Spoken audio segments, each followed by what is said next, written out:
లో ఇక్కడ మన వైఎస్ఆర్ జిల్లా నుండి అవినాష్ రెడ్డి సార్ ఎంపీగా కంటెస్ట్ చేస్తున్నారు వైసీపీ పార్టీ తరఫున. అయితే సార్ యొక్క విజయ అవకాశాలు ఎట్లా ఉన్నాయి, అసలు సార్ మీద మీ అభిప్రాయం చెప్పండి.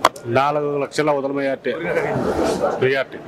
అదే చెప్పండి సార్, అంటే అవినాష్ రెడ్డి సార్ అంత భారీ స్థాయిలో గెలవటానికి తనకి అంతగా అనుకూలించే అంశాలు ఏమున్నాయి? ఆయన చేసిన మేలే ప్రజలందరినీ కలుపుకోవడము, ఈ రోడ్లు ఇవన్నీ మొత్తం అంతా.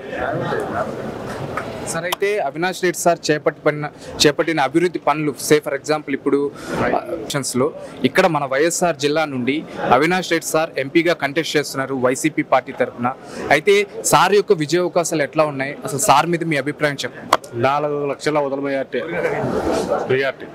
అదే చెప్పండి సార్, అంటే అవినాష్ రెడ్డి సార్ అంత భారీ స్థాయిలో గెలవటానికి తనకి అంతగా అనుకూలించే అంశాలు ఏమున్నాయి? ఆయన చేసిన మేలే ప్రజలందరినీ కలుపుకోవడము, ఈ రోడ్లు ఇవన్నీ మొత్తం అంతా. సార్ అయితే అవినాష్ రెడ్డి సార్ చేపట్టిన అభివృద్ధి పనులు, సే ఫర్ ఎగ్జాంపుల్ ఇప్పుడు